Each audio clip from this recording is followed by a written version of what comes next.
দ্বাদশ শ্রেণীর দর্শনের অনুরাগী বন্ধুরা, আমি ওবাইদুর রহমান আজ তোমাদের সামনে গুটি কয়েক উদাহরণ নিয়ে এসেছি। আজকে উদাহরণ নিয়ে এসেছি লজিকের কিছু প্রশ্ন উত্তর, যে প্রশ্ন উত্তরগুলি শুরু থেকে শেষ পর্যন্ত দেখলে তোমরা ভীষণ উপকৃত হবে বলে আমি মনে করছি। আজকে আলোচনা করব গুণ ও পরিমাণ, ব্যাপ্য ও অব্যাপ্য, তারপরে আবর্তন ও বিবর্তন কীভাবে সহজে করা যায় তোমাদের ছকের সাহায্যে দেখাবো, এবং বৈধতা বিচার কীভাবে ব্যাখ্যা বিচার, বৈধ হলে কী লিখবে, অবৈধ হলে কী লিখবে তা তুলে ধরবো। তো কথা না বাড়িয়ে আমি একদম শুরুতেই চলে যাব তোমাদের গুণ ও পরিমাণ, ব্যাপ্য ও অব্যাপ্য নিয়ে কিছু কথা বলবো। যাই হোক, বাক্য থেকে বচন করা একটি গুরুত্বপূর্ণ তোমাদের কাজ। বাক্য থেকে বচন যদি ট্রান্সফার না করতে পারো, তাহলে তুমি উচ্চ মাধ্যমিক বা গ্র্যাজুয়েশনে তুমি কখনোই লজিক পার্টে তুমি সাকসেস হতে পারবে না। তাই লজিক পার্টে সাকসেস হতে গেলে তোমাকে বাক্য থেকে বচন করার সমস্ত নিয়ম, তোমাকে খুঁটিনাটি তথ্য তোমাকে জানতে হবে। তো আমি যখনই তোমাদের ভিডিও বানাই মানে লজিক পার্টে, তখন আমি তোমাদের সমস্ত উদাহরণ সহ ব্যাখ্যা করি। আজকেও করব, তাই তোমাদেরকে বলবো মন দিয়ে দেখো ভিডিওটি, শুরু থেকে শেষ পর্যন্ত দেখো। যদি ভালো লাগে তাহলে বন্ধুদের মধ্যে শেয়ার করবে, আর নতুন হলে চ্যানেলটিকে সাবস্ক্রাইব করবে এবং বেল আইকনে প্রেস করবে, কারণ আমি এইরকম ভিডিও প্রতি সপ্তাহে তোমাদের 2 থেকে 3টে দিয়েই থাকি দর্শনের উপরে। তো কথা না বাড়ি, চলো শুরু করা যাক। প্রথমে যে উদাহরণটি নিয়েছি আমরা, সেই উদাহরণটিকে আমরা প্রথমে কি করব, ব্যাপ্য করব, তারপরে গুণ পরিমাণ নির্ধারণ করব। তো দেখো, এখানে খুব কম সাধু ত্যাগী হয় না। এই বাক্যটাকে যখন আমরা লজিকে ট্রান্সফার করব, তখন কি হবে, আমাদের নিয়ম আছে যে কদাচিৎ কিঞ্চিৎ খুব কম, এই শব্দের সঙ্গে যদি নয় শব্দ যুক্ত থাকে বা না শব্দ যুক্ত থাকে, তাহলে আই বচন হবে। খুব কম একটা নাবাচক শব্দ, তার সঙ্গে যদি আবার নাবাচক থাকে, তাহলে আমরা আই বচন করব এই কদাচিৎ কিঞ্চিৎ খুব কমের এই ক্ষেত্রে। আর ইংরেজিতে তোমাদের এই শব্দের সঙ্গে ফিউ শব্দটি লেখা থাকে, ফিউ শব্দটি, ঠিক আছে। তো যাই হোক, আই বচন করব। কেন বললাম, খুব কম হচ্ছে নাবাচক শব্দ, তার সঙ্গে না আছে, তাই আমরা আই বচন করব। তো আই বচনে কী লিখব আমরা, কোনো কোনো শব্দ লিখব, পরিমাণ হিসেবে কোনো কোনো লিখব, কোনো কোনো, কোনো কোনো, এখানে আছে সাধু, কোনো কোনো সাধু হয় ত্যাগী,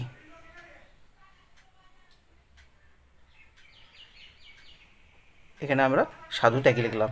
এটা উদ্দেশ্য পদ, আর এটা হচ্ছে বিধেয় পদ। উদ্দেশ্য পদ এর আর বিধেয় পদ পি দাগি রাখলাম আমরা। এবার আমরা এটা পরিমাণ যদি আমরা উল্লেখ করি, তাহলে এটা হবে আই বচন, হচ্ছে বিশেষ সদর্থক বচন, বিশেষ সদর্থক বচন।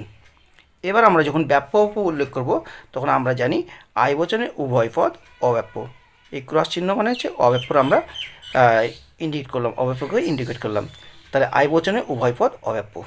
তারপরে যে উদাহরণটা দেখো, 2 নম্বর উদাহরণ, বর্গাকার ত্রিভুজ নেই, এটা তোমরা কি করবে, এটা ই বচন করবে। কোনো ত্রিভুজ নয়, ত্রিভুজ নয় বর্গাকার।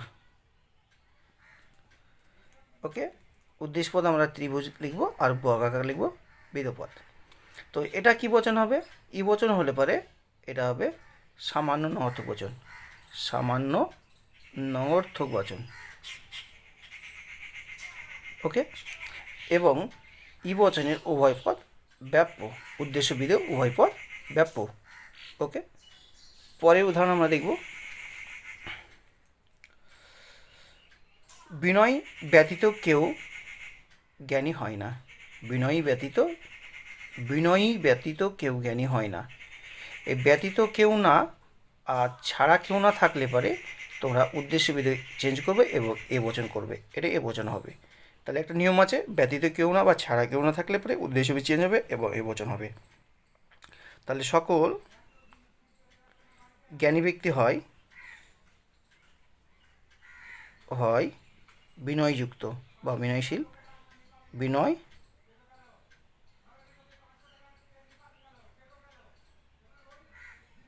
যুক্ত। তাহলে জ্ঞানী ব্যক্তি হচ্ছে এস পদ, আর বিনয়যুক্ত হচ্ছে পি পদ, আর এ বচন হচ্ছে সামান্য বা সার্বিক সদর্থক বচন, সামান্য সদর্থক বচন। ওকে, এ বচনের উদ্দেশ্য ব্যাপ্য, বিধপদ অব্যাপ্য। তারপর দেখো যে উদাহরণটি রয়েছে, সেটা হচ্ছে মানুষ সাধারণত স্বার্থপর হয়।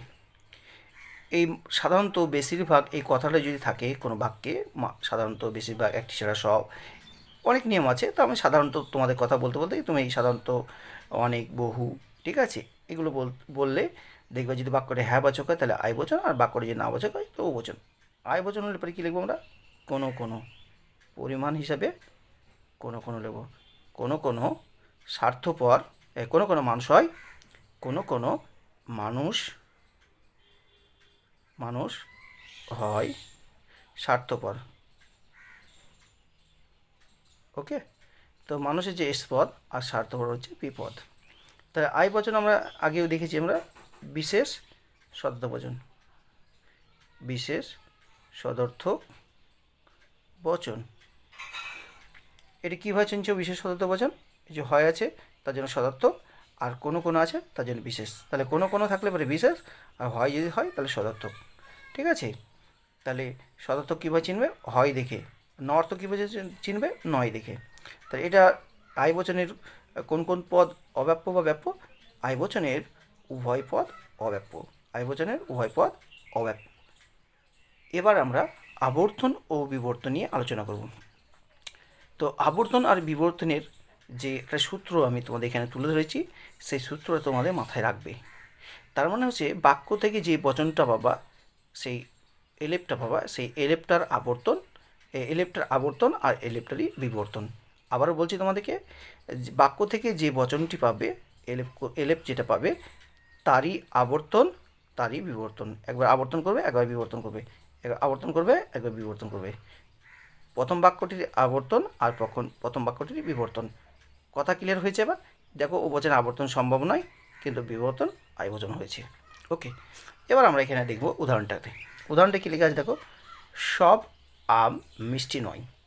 সবের সঙ্গে যখন নয় থাকবে তখন আমরা ও বচন লিখে ফেলবো বচনটিকে। কোনো কোনো আম নয় মিষ্টি। ওকে, কোনো কোনো আম নয় মিষ্টি। এটা আমরা বাক্য থেকে বচন পেয়ে গেলাম, ও বচন। তাহলে আমরা দেখে নেব গ্র্যাপে, তো ও বচনে আবর্তন এখানে সম্ভব নয়। ও বচনে আবর্তন সম্ভব, এখানে লিখে দেবা ও বচনে আবর্তন সম্ভব নয়, আমি ক্রস চিহ্ন দিয়ে দিলাম। ঠিক আছে, এবার ও বচনের বিবর্তন কী হবে? ও বচনের বিবর্তন আই বচন হবে, কারণ আমরা গ্র্যাপে দেখতে পাচ্ছি ও বচনের বিবর্তন আই বচন। এবার কী করতে হবে? বিবর্তন মানে উদ্দেশ্য পদ একই থাকবে, বিধেয় পদের বিরুদ্ধ পদ হবে। কেমন লিখবো দেখো, কোনো কোনো কোনো কোনো আম হয় নয়, যেখানে থাকবে সেখানে হয় হবে, আর হয় যেখানে থাকবে সেখানে নয় হবে। ওকে, যদি এটা হয়, এটা যদি হয় থাকতো তাহলে নয় হতো, আর যদি নয় থাকে তাহলে হয় হবে। তাহলে আমি বুঝাতে পারলাম, আমি ইন্ডিকেট করলাম কেন, হয় থাকলে নয় হবে, নয় থাকলে হবে। আর উদ্দেশ্য একই থাকবে, উদ্দেশ্য একই থাকবে, উদ্দেশ্য একই থাকবে। এবার বিধেয় পদে কী হবে? বিরুদ্ধ পদ হবে। কীভাবে বিরুদ্ধ পদ হয়? অযুক্ত পদ দিয়ে বিরুদ্ধ পদ করা হয়। অমিষ্টি, অ হাইফেন মিষ্টি, এই কথাটা লিখবে, তাহলে এটা বিবর্তন হয়ে গেল। এবার আর একটা উদাহরণ নেওয়া যাক। 2 নম্বর উদাহরণ দেখো, সাদা হাতি নেই। সাদা হাতি নেই, সাদা হাতি নেই, এটা সম্পূর্ণ অস্বীকার করছে, তার জন্য এটা ই বচন হবে। ই বচন হলে পারে কী লিখতে হবে? কোনো হাতি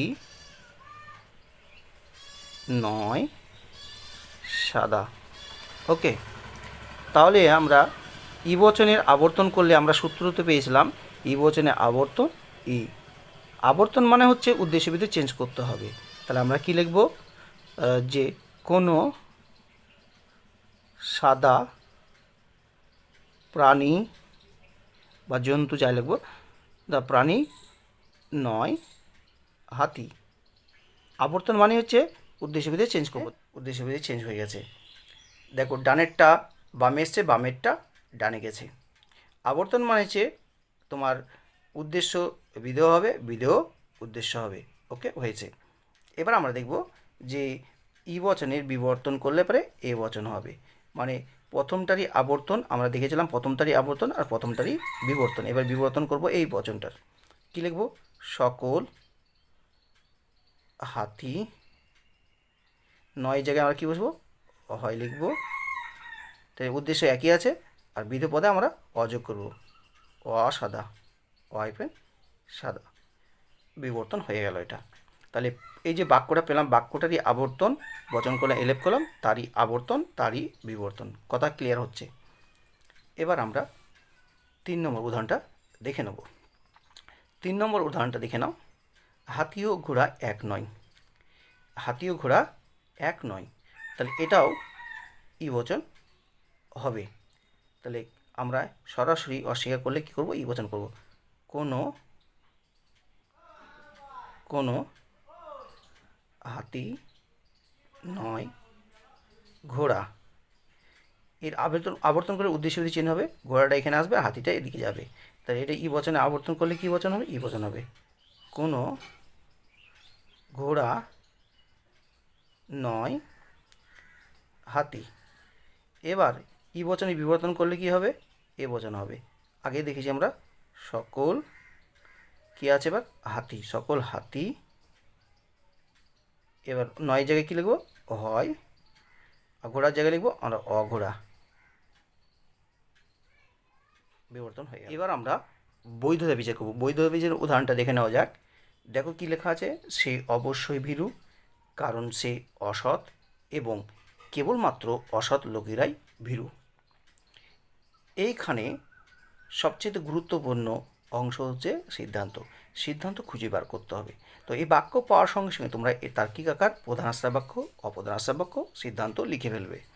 এবার তোমাদেরকে খুঁজতে হবে সিদ্ধান্ত। সিদ্ধান্ত খোঁজার টিপস হচ্ছে, যে সকল বাক্যে আমরা সুতরাং অতএব কাজে কাজেই তাই বলা যেতে পারে, সেই বাক্য দিয়ে যে অংশটি থাকবে, সুতরাং দিয়ে অতএব দিয়ে কাজে কাজে যে বাক্য থাকবে, যে বাক্যের সঙ্গে সেই শব্দগুলো যুক্ত হবে, সেই শব্দগুলো হবে সিদ্ধান্ত। কিন্তু এখানে নেই, সুতরাং অতএব কাজে কাজে নেই।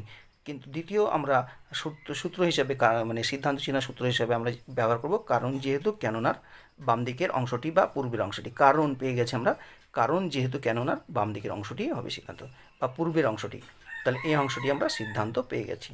তাহলে কি বসাবো সিদ্ধান্তে? আমরা সিদ্ধান্তে লিখে ফেলবো সে, এ বচন হবে, সে হয় ভীরু ব্যক্তি। সিদ্ধান্তে থাকবে এস আর পি। এরা স্থান পরিবর্তন করবে না। এবার সে কে আবার কোন বাক্যে আছে সেটা খুঁজতে হবে। সে অসৎ, এটা হচ্ছে অপ্রধান আশ্রয় বাক্য, এটা এ বচন হবে। সে হয় অসৎ, অসৎ লোক বা ব্যক্তি যা লিখবা, সে হচ্ছে এস পদ, আর অসৎ লোক হচ্ছে এম পদ, বা ব্যক্তি হচ্ছে এম পদ। এবার আমরা শেষ বাক্যটি লিখব, এটা কেবল অসৎ লোকেরাই ভীরু। এই কেবল থাকলে পরে উদ্দেশ্যবিধি চেঞ্জ হবে এবং এ বচন হবে। আমরা এ বচন করব, সকল ভীরু ব্যক্তি হয় অসৎ ব্যক্তি। এই ভীরু ব্যক্তি হচ্ছে পি পদ, আর অসৎ ব্যক্তি হচ্ছে এম পদ। এবার আমরা এটার সাংকেতিক আকার করে ফেলব। কীভাবে সাংকেতিক আকার করবো আমি ছোট্ট করে সাইড দেখাচ্ছি। এটা প্রধান আশ্রয় বাক্য, এটা অপ্রধান আশ্রয় বাক্য, এটা সিদ্ধান্ত। সিদ্ধান্তে থাকবে এস পি, অপ্রধান আশ্রয় বাক্যে রয়েছে এস এম, এস এম, আর প্রধান আশ্রয় বাক্যে রয়েছে পি এম। এবার এম এর সঙ্গে এমটা মিলিয়ে ফেলো, তাহলে এটা একটা সংস্থান তৈরি হলো। সংস্থান কীভাবে তৈরি হবে? তোমার হেতুবাদের সঙ্গে হেতুবাদকে যুক্ত করে দেবে। হেতুবাদকে হেতুবাদের সঙ্গে যুক্ত করলে পরে এটা হেতুবাদের সঙ্গে হেতুবাদ যুক্ত করে দিলে সেটা হবে সংস্থান। এইরকম হবে।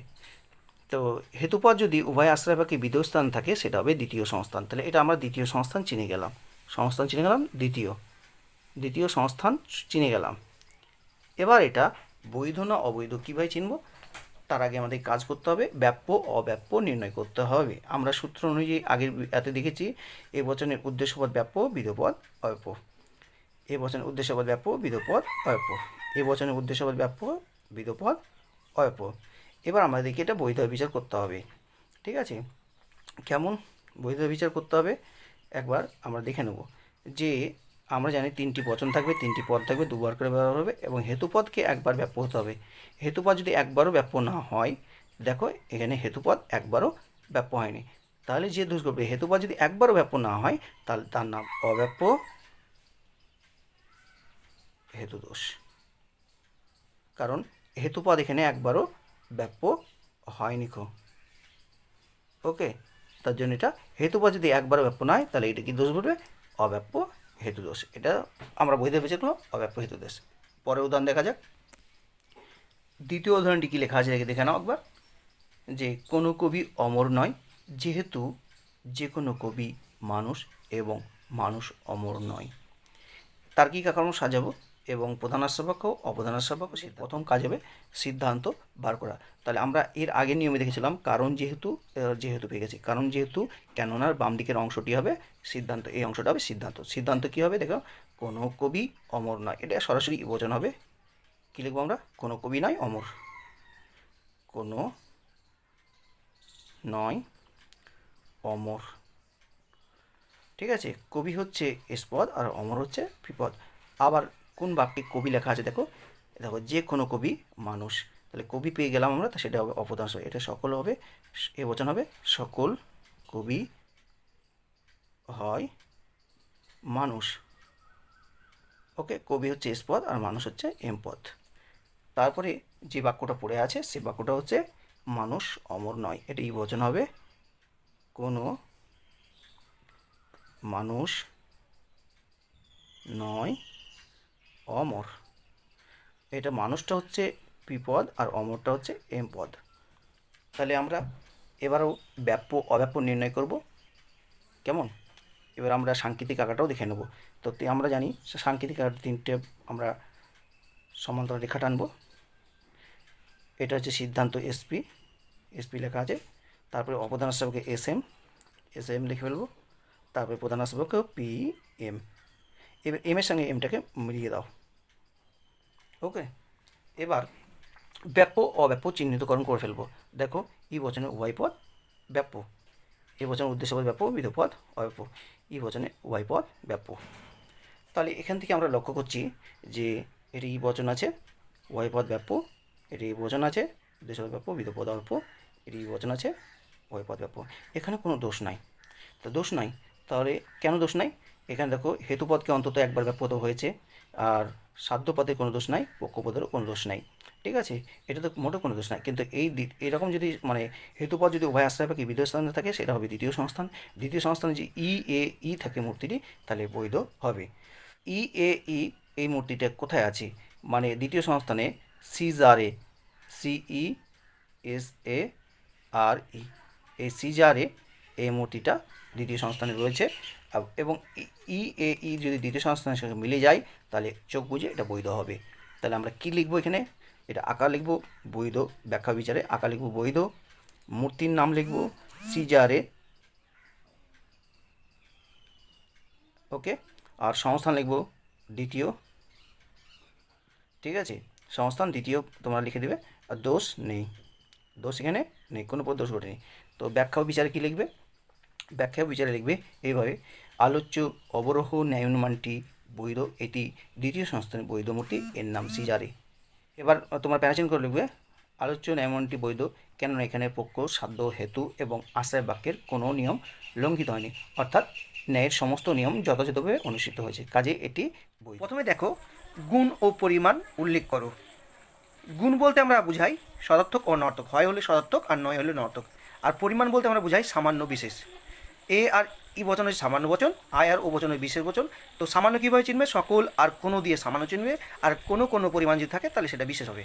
ওকে, চলো শুরু করা যাক। প্রথম উদাহরণ, জনপ্রিয় প্রচারক সর্বদা দক্ষ যুক্তিবিদ হয় না। আবারও বলছি উদাহরণটা, জনপ্রিয় প্রচারক সর্বদা দক্ষ যুক্তিবিদ হয় না। এই বচনটাকে যখন আমার বাক্যটাকে যখন বচন করব তখন ও বচন হবে। কেন? সর্বদার সঙ্গে যখন নয় থাকবে তখন ও বচন হবে। ও বচন আমরা লিখে ফেলবো, ও বচন লিখে ফেলবো। ও বচন লেখার সঙ্গে সঙ্গে আমরা পরিমাণ উল্লেখ করবো কোনো কোনো কোনো কোনো জনপ্রিয় প্রচারক, জনপ্রিয় প্রচারক নয় দক্ষ যুক্তিবিদ, দক্ষ যুক্তিবিদ।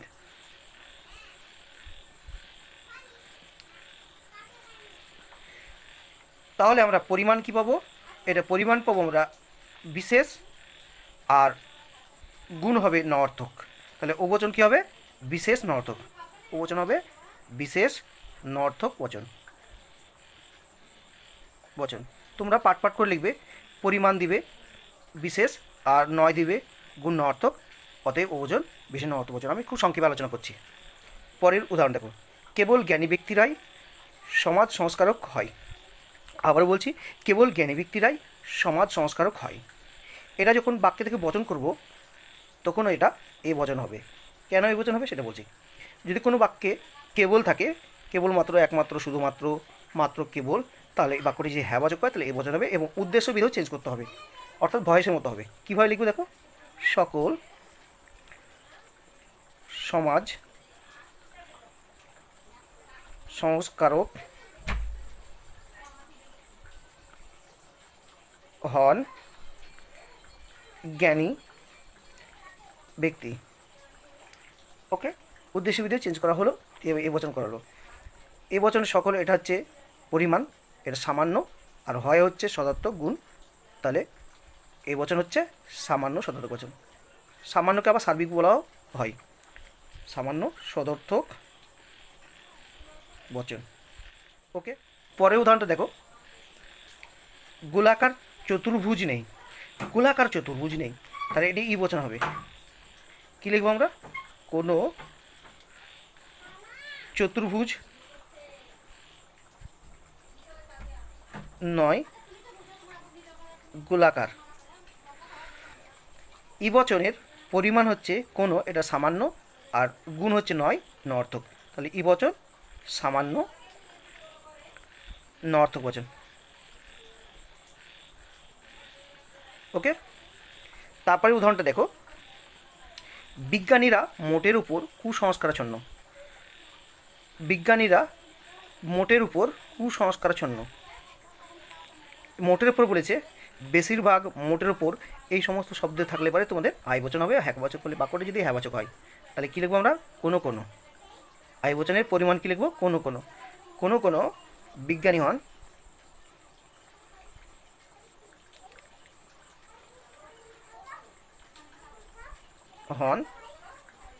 কুসংস্কারাচ্ছন্ন।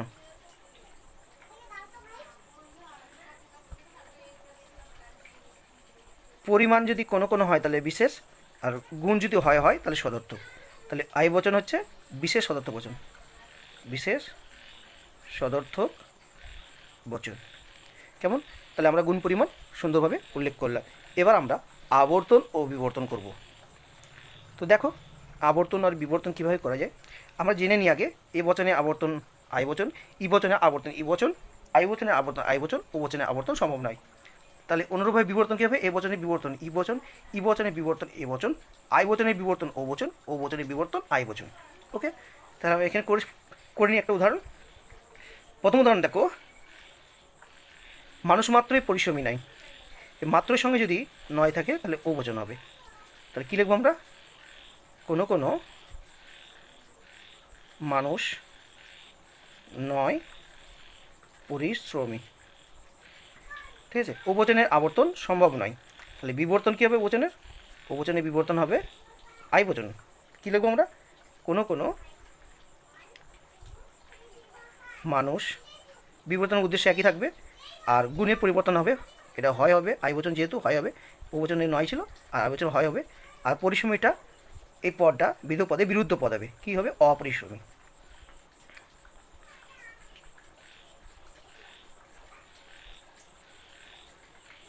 ওকে, এটা হয়ে গেল। তারপরে উদাহরণটা দেখো, জড়বস্তুর বিস্তার আছে। জড়বস্তুর বিস্তার আছে, এটা এ বচন হবে। সকল জড় বস্তু হয় বিস্তৃতিযুক্ত বা বিস্তারযুক্ত, যা লিখবার তারিখ হবে বিস্তার বা বিস্তৃতিযুক্ত লিখতে হবে, যুক্ত। এ বচনের আবর্তন করলে আই বচন হবে। আই বচনে কী নেব? কোনো কোনো উদ্দেশ্য বিধি চেঞ্জ হবে, আবর্তন মানে উদ্দেশ্য বিধি চেঞ্জ হবে, বিস্তারযুক্ত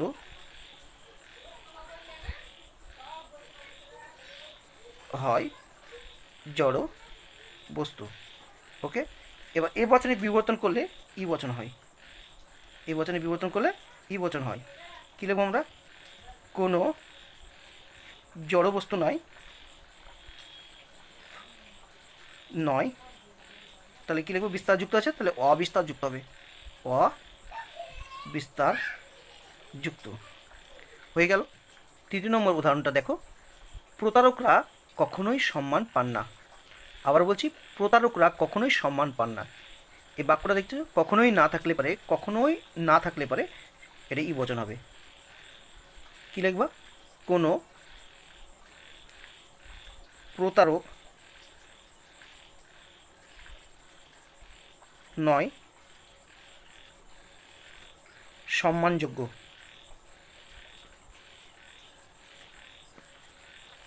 তাহলে ই বচনের আবর্তন কী হবে? ই বচন হবে। কী লিখবো আমরা? কোনো সম্মানযোগ্য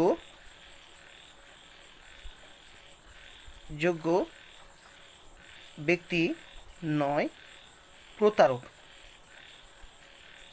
ওকে, বিবর্তন কী করবো? ই বচনের বিবর্তন এ বচন হবে, এ বচন হবে। কী লিখবো আমরা? সকল। প্রতারক যা আছে প্রতারক লিখব, প্রতারক নয় যা কী লিখবো? হয় লিখব। আর সম্মানযোগ্য জায়গায় অসম্মানযোগ্য, বিরুদ্ধ পদ হবে অসম্মানযোগ্য।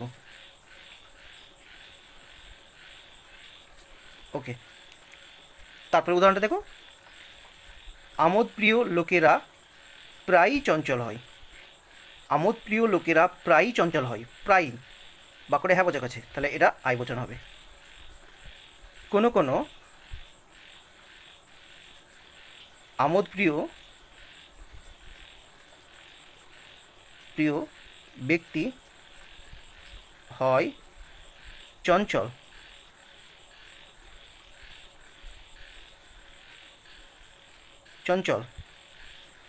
ওকে, এবার আই বচনে আবর্তন করলে আই বচনই পাওয়া যায়। কী লিখবো আমরা?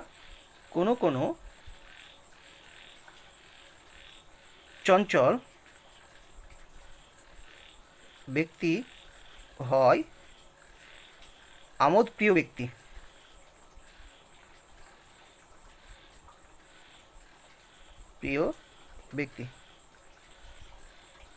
ওকে, এবার আই বচনের বিবর্তন করলে ও বচন হয়। কোনো কোনো আমোদপ্রিয় ব্যক্তি নয় অহাইফেন চঞ্চল। ওকে, এবার আমরা বৈধতা বিচার নিয়ে আলোচনা করব। বৈধ বিচার দেখো, বাক্য কি লেখা আছে? বৈধতা বিচারে যে বাক্যটা লেখা আছে দেখো, তার উন্মাদ হওয়ার আশঙ্কা নেই, কারণ সে শিক্ষিত নয় এবং সাধারণত শিক্ষিত ব্যক্তিরাই উন্মাদ হয়। এই বাক্যের মধ্যে একটি শব্দ আছে, তার নাম হচ্ছে কারণ। এই কারণের বাম দিকের বা পূর্বের অংশটি হবে সিদ্ধান্ত। তো কী লেখা আছে? তার উন্মাদ হওয়ার আশঙ্কা নেই। এখানে বাক্য থেকে যখন বচন করব তার শব্দ থাকবে না, কি থাকবে? তার পরিবর্তে আমরা সে বসাবো। তাহলে কী হবে? সিদ্ধান্ত কী হবে? তার আশঙ্কা হওয়ার তার উন্মাদ হওয়ার আশঙ্কা নেই, তাহলে আমরা ই বচন করব, সে নয় উন্মাদ ব্যক্তি। সে নয় উন্মাদ ব্যক্তি, তাহলে সে হচ্ছে এস পদ আর উন্মাদ ব্যক্তি হচ্ছে পি পদ। উন্মাদ শব্দটা সে শব্দটা যে বাক্যে থাকবে সেটা হবে অপ্রধান আশা করবে। সেটা আছে দেখো, সে শিক্ষিত নয়, এটা ই বচন হবে, সে নয় শিক্ষিত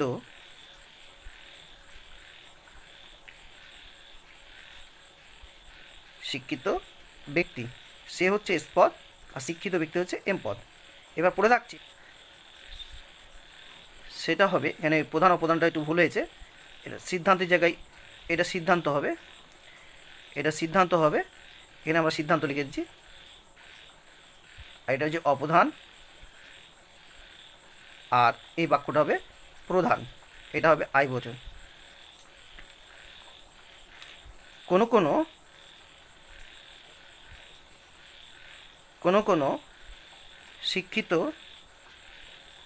ব্যক্তি হয় উন্মাদ। ওকে, উন্মাদ ব্যক্তি লিখে দেবো আমরা, এখানে নিচে ব্যক্তি আছে যেহেতু, তাহলে পি, আর শিক্ষিত ব্যক্তি হচ্ছে এম। অব্যাপ্য, অব্যাপ্য, আই বচনের উভয় পদ অব্যাপ্য।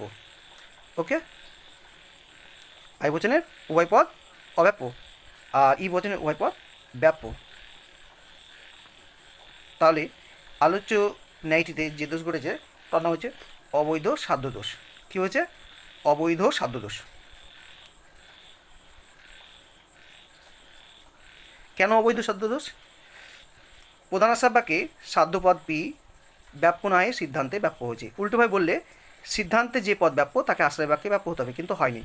তাহলে যেহেতু পি পদ সিদ্ধান্তে ব্যাপ্য কিন্তু প্রধান আশ্রয় ব্যাপ্য হয়নি, তাই এটি নিয়মের লঙ্ঘন ঘটেছে। তাই এটির নিয়মের লঙ্ঘন ঘটেছে বলে, পি পদের নিয়মের লঙ্ঘন ঘটেছে বলে তার দোষ হয়েছে অবৈধ সাধ্য দোষ। পরের উদাহরণ দেখা যাক। দ্বিতীয় উদাহরণটি দেখো, লেখা আছে কোনো কবি অমর নয়।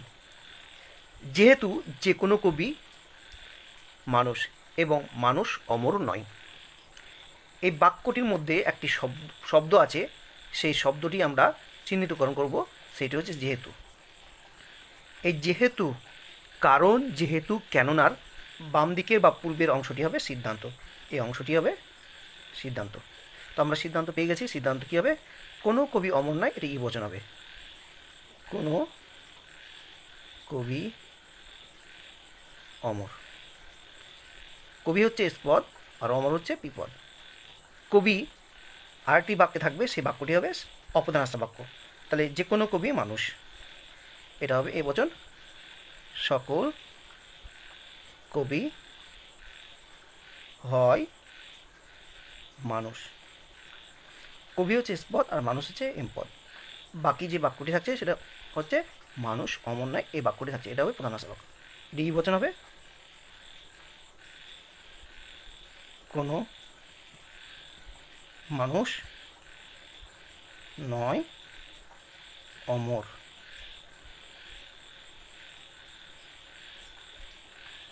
অমর, তো অমরটা হচ্ছে পি পদ আর মানুষটা হচ্ছে এম পদ।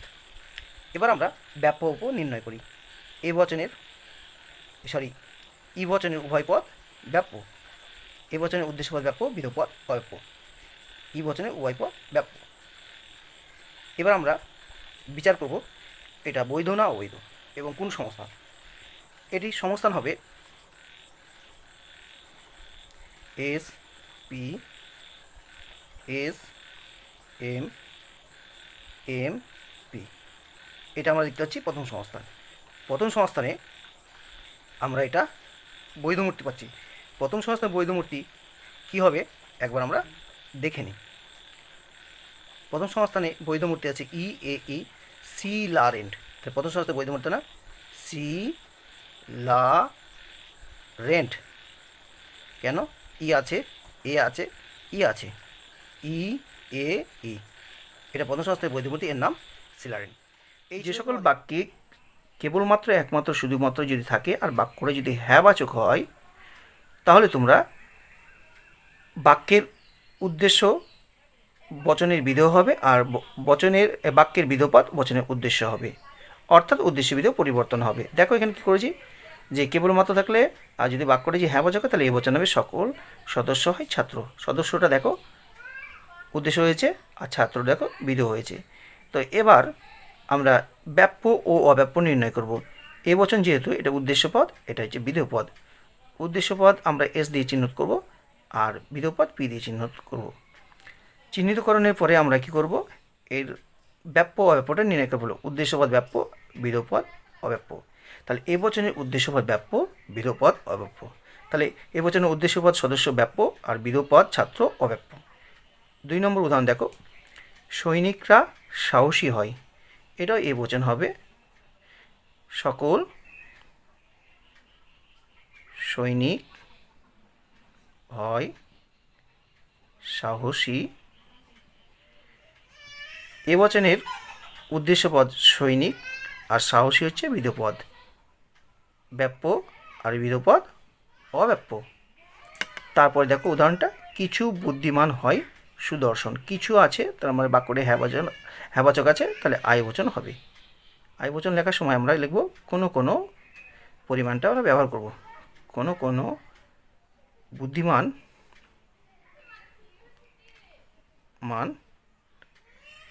জীব হয় সুদর্শন।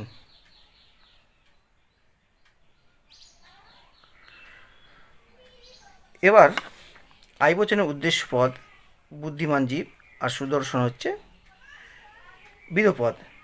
আইবচনের উদ্দেশ্য পদ অব্যপ, বিধপদও অব্যপ, অর্থাৎ আইবচনের উভয় পদই অব্যাপ্য। পরের প্রশ্ন দেখো, বাক্য মাত্রই বচন নাই। এই মাত্রই সঙ্গে যদি নয় থাকে তাহলে ও বচন হবে। ও বচন লেখার সময় আমরা কী করব, পরিমাণ হিসেবে আমরা কোনো কোনো শব্দ ব্যবহার করব। কোনো কোনো কী আছে, কোনো কোনো বাক্য নয় বচন। ও বচনের উদ্দেশ্য পদ বাক্য আর বিধপদ হচ্ছে বচন। ও বচনের উদ্দেশ্য পদ অব্যাপ্য আর বিধপদ বচন ব্যাপ্য। এবার আমরা আলোচনা করব আবর্তিতের বিবর্তিত রূপ। কিভাবে আবর্তিত বচনটাকে বিবর্তিত করব তোমরা একবার দেখতে থাকো। এখানে উদাহরণটি আছে দেখো, যা লাল তা নীল নয়। এটা সরাসরি ই বচন হবে। আমরা কি লিখব, এটা ই বচনের পরিমাণ হিসাবে আমরা লিখব কোনো লাল বস্তু নয় নীল বস্তু।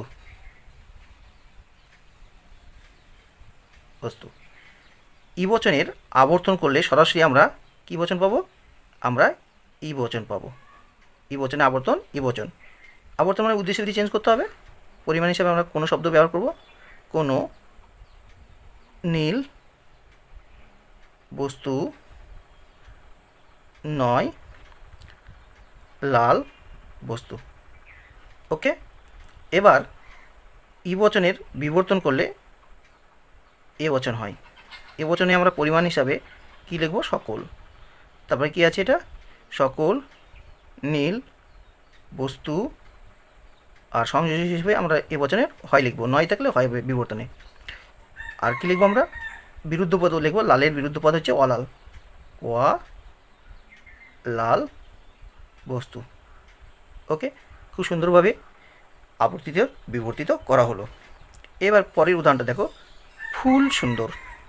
এখানে স্পষ্ট নয় তোমাদের মানে কি পরিমাণটা স্পষ্ট নয়, কিন্তু উদ্দেশ্যপদ ফুল সুন্দর। এই ফুল মানেই আমরা সুন্দর হিসেবে ধরে নিই। ঠিক আছে, এটা ইউনিভার্সাল সূত্র, ফুল হচ্ছে সুন্দর। তাহলে কী লিখবো আমরা, সকল ফুল হয় সুন্দর। তাহলে এ বচনের আবর্তন করলে পরে আই বচন হবে। এ বচনে আবর্তন করলে কী বচন হবে, আই বচন হবে। আই বচনের পরিমাণ হিসাবে আমরা কী ব্যবহার করবো, কোনো কোনো সুন্দর বস্তু এখানে যোগ করে দিই, কোনো কোনো সুন্দর বস্তু হয় ফুল। আই বচনের বিবর্তন কী হবে, ও বচন। ও বচন লিখলে আমরা কী লিখব, কোনো কোনো নয় শব্দটা লিখব, কোনো কোনো নয় শব্দটা ব্যবহার করবো না। কোনো কোনো সুন্দর বস্তু নয়, ফুলের বিরুদ্ধ পদ হবে অহাইফেন ফুল, ফুল। ওকে, তারপরে দেখো তৃতীয় নম্বর উদাহরণটা দেখো, চিরস্থায়ী বলে কিছু নেই। চিরস্থায়ী বলে কিছু নেই, এটা এই বাক্যটি গঠন অনুসারে আমরা দেখতে পাচ্ছি এটা ই বচন হবে, কারণ বাক্যটি সম্পূর্ণ অস্বীকৃত রয়েছে। চিরস্থায়ী বলে কোনো কিছু নেই, তাহলে কোনো বস্তু নয় চিরস্থায়ী।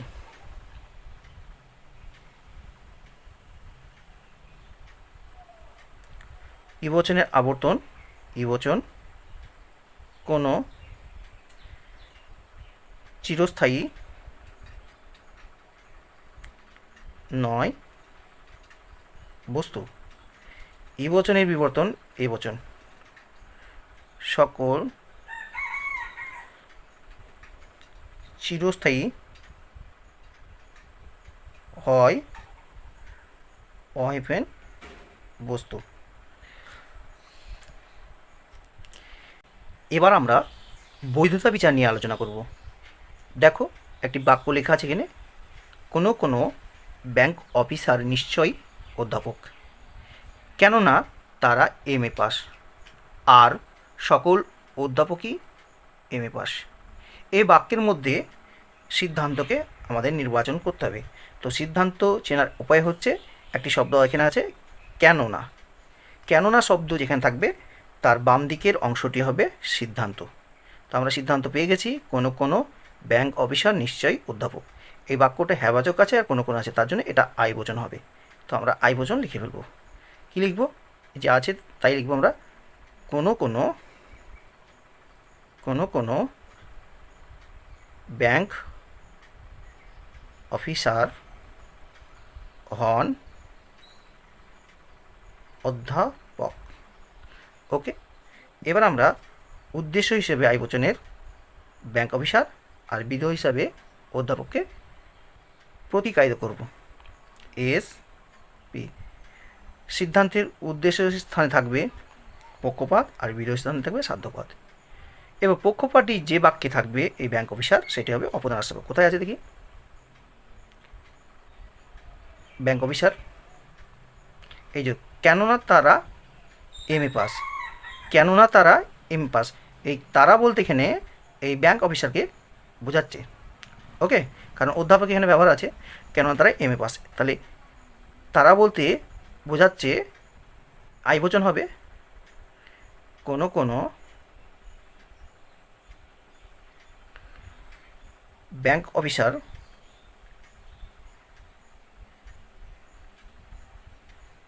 হন হবে এমএ।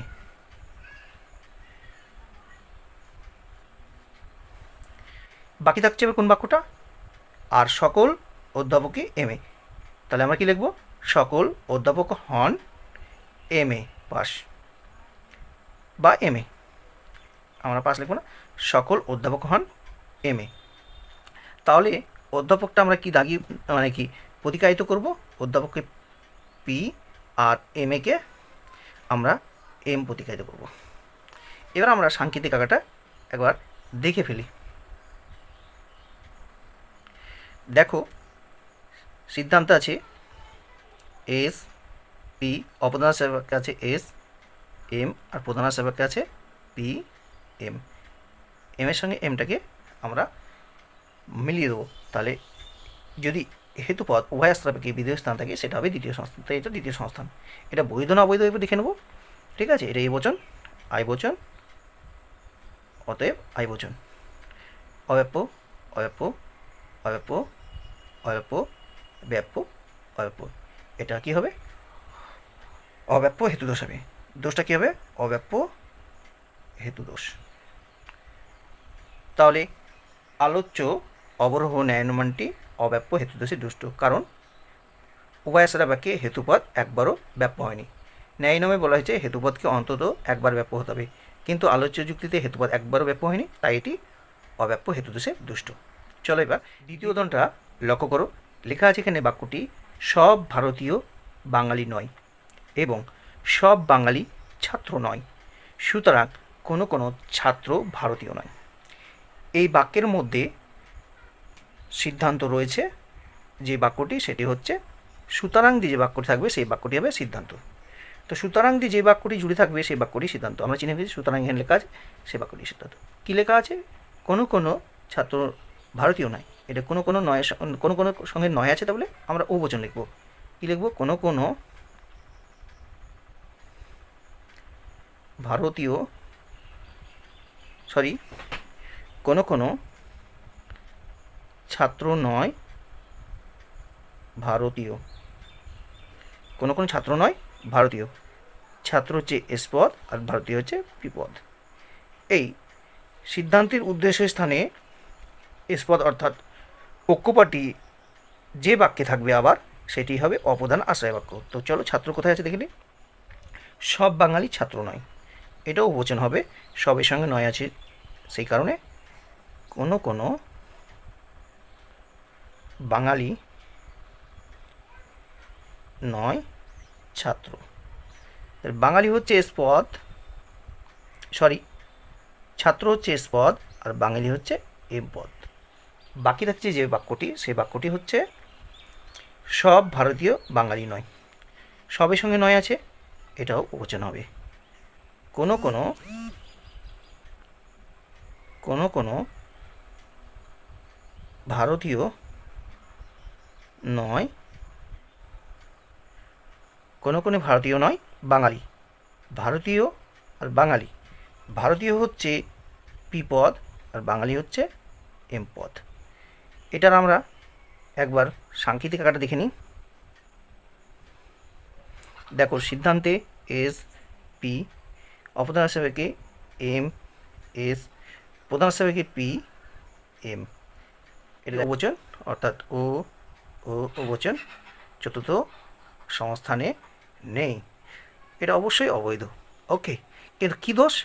আমরা জানি ন্যায় নিয়মে বলেছে উভয় আশ্রয় বাক্য যদি নর্থক হয়, উভয় আশ্রয় বাক্য যদি নর্থক হয় তাহলে বৈধ সিদ্ধান্ত পাওয়া যাবে না। তাহলে উভয় আশ্রয় বাক্য যদি নর্থক হয় তাহলে যে দোষ ঘটবে তার নাম নর্থক আশ্রয় বাক্য জনিত দোষ। তাহলে আমরা দেখলাম যে আলোচ্য অবরোহ ন্যায় অনুমানটি অবৈধ, এটি নর্থক আশ্রয় বাক্যজনিত দোষে দুষ্ট। কেননা ন্যায় নিয়মে বলা হয়েছে উভয় আশ্রয় বাক্য নর্থ হতে পারে না, কিন্তু আলোচ্য যুক্তিতে প্রধান এবং উপধান উভয় আশ্রয় বাক্য নর্থক, তাই এটি নর্থক আশ্রয় বাক্যজনিত দোষে দুষ্ট।